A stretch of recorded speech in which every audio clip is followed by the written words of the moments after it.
Salut les amis, on est le samedi 4 mai 2024 et aujourd'hui on va parler de légumes mais on va aussi parler de fleurs parce que j'ai décidé de remettre un peu de fleurs et de couleurs dans le potager. Donc c'est vrai que ces dernières années je mettais très peu voire pas du tout de fleurs dans le potager, bon mis à part les fleurs qui se ressèment spontanément comme par exemple comme vous voyez ici il y a encore des grosses quantités de bourrache. Parce que je me concentrais sur l'aspect comestible, voilà, utile, et je me concentrais beaucoup moins sur l'esthétique, bien que ça peut se discuter, puisque un joli jardin avec des beaux légumes bien entretenus, c'est quand même super joli. Ça, je pense que vous en conviendrez. Mais du coup, comme je vous en ai déjà parlé dans les dernières vidéos, toujours dans un souci d'économie de temps,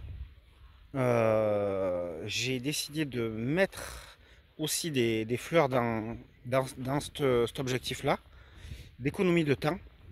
Voilà, l'idée c'est de préparer une zone de culture. Donc là, on va faire pour l'instant, on va le faire que celle-ci. Donc là, j'ai préparé, c'est-à-dire désherbé, nivelé. Et donc, on va semer les graines de fleurs. Et puis ensuite, voilà, ça on va le faire tout de suite. Voilà. Et puis ensuite, j'ai semé d'autres fleurs que celles-ci. Je vais faire les plants en godet. Ça, c'est ce que vous voyez là. Parce que c'est des tournesols. Là, il y a des œillets d'Inde, mais tout le reste, c'est du tournesol géant. Et donc, comme les escargots et les limaces raffolent des jeunes plants de tournesol, j'ai décidé de les avancer en godet, puis ensuite de les transférer au jardin. Donc, vous voyez, c'est cette variété-là, Uniflorus gigantus. Et ils font jusqu'à 2,50 m de hauteur. Ça va donner une belle couleur et de la verticalité au potager. Bon, les œillets d'Inde, voilà. Et puis, donc là, les graines d'œillets d'Inde, elles sont là. Et les graines de tournesol, elles sont ici. Et puis, j'ai pris ce mélange de fleurs. On va essayer de ne pas tomber le paquet parce qu'il est ouvert. Et donc voilà, il y a 6 variétés annuelles. Donc Centauré Barbeau, Souci Double, Zinnia, Lilipu, Cosmos Sensation, Lavater. Voilà, donc on va faire ça tout de suite, comme je vous le disais.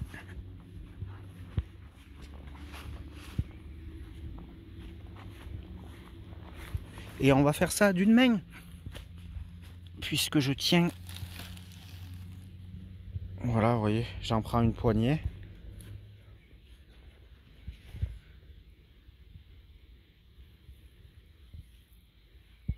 Et je viens comme ça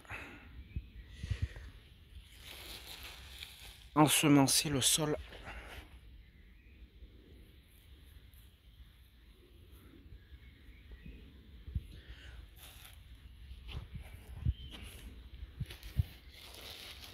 Alors avec ce paquet-là, on est censé faire entre 100 et 300 mètres carrés. Vous noterez la différence de 1 à 3. Qui est un peu logique parce que ça dépend de la densité de graines qu'on y met. Donc moi j'ai tendance à semer assez serré. C'est mon côté généreux.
donc la zone est semée. Bon, je pense que c'est trop dense, mais bon, c'est pas grave. C'est pas grave. De toute façon, j'en aurai assez du paquet pour faire tout ce que je veux faire. Voilà. Ensuite, peut-être que quand la bourrache que vous voyez devant vous là,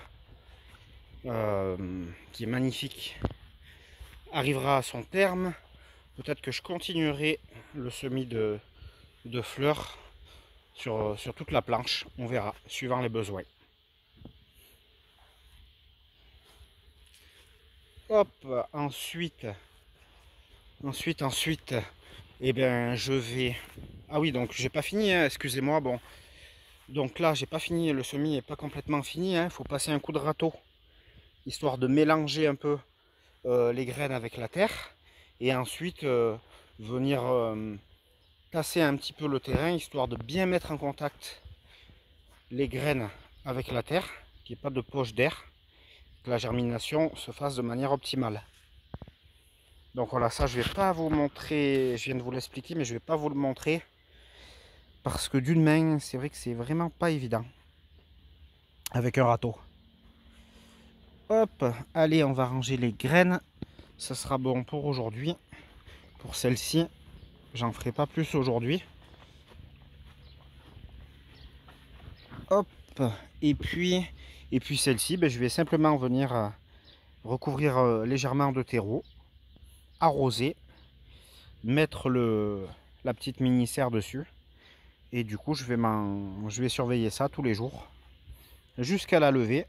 Et quand les plants seront suffisamment robustes pour partir au potager, je les réimplanterai au potager. Voilà, ben je vous montre un peu les avancées d'aujourd'hui.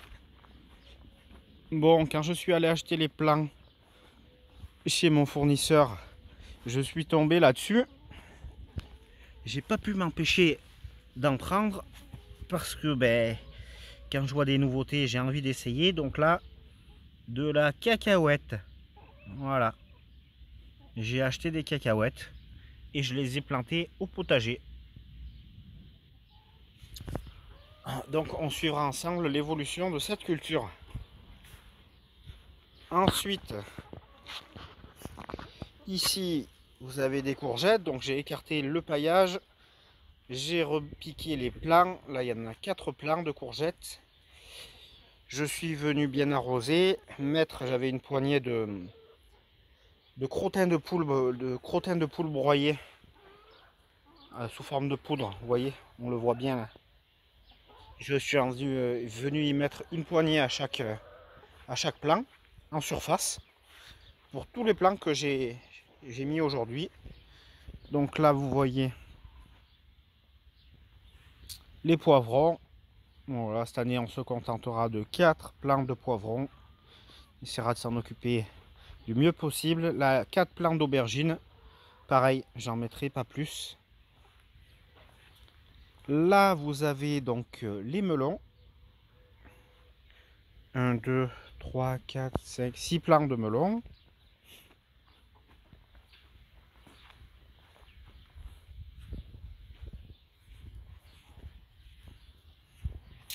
Ici, les pastèques. Parce qu'on adore les pastèques du potager. Voilà. Pareil, écarter le paillage.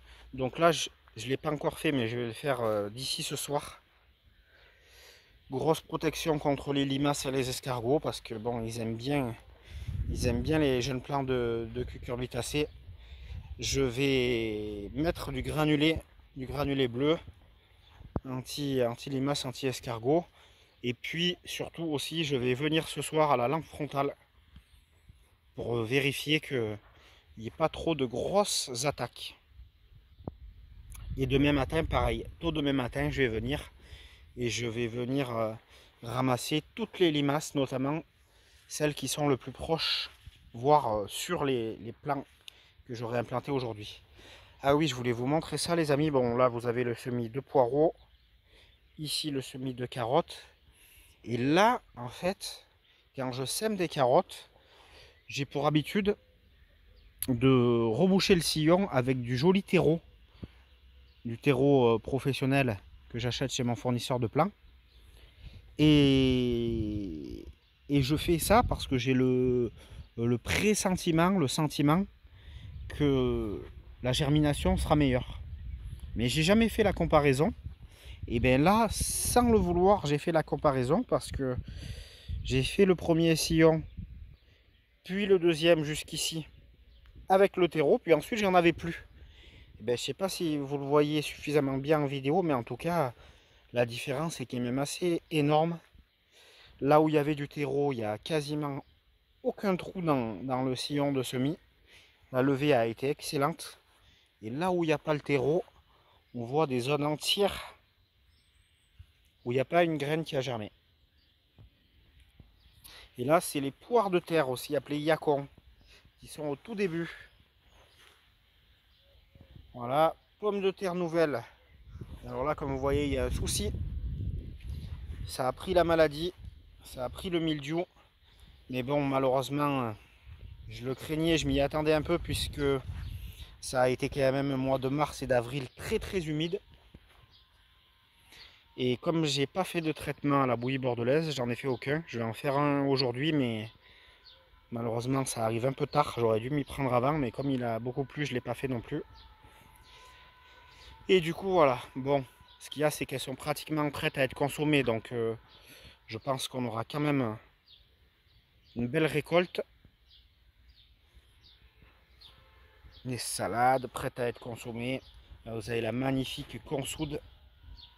Magnifique. Des petites salades croquantes de Montpellier que j'ai repiquées aujourd'hui.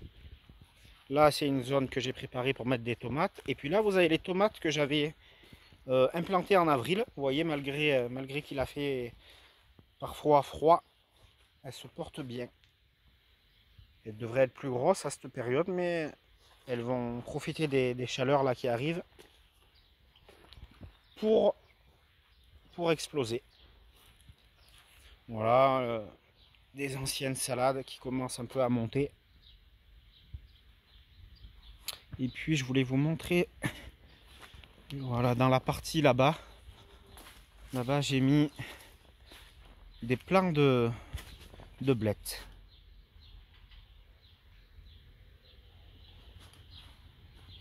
Voilà les amis, on pourrait rester ensemble encore un moment, mais on est déjà à 13 minutes de vidéo.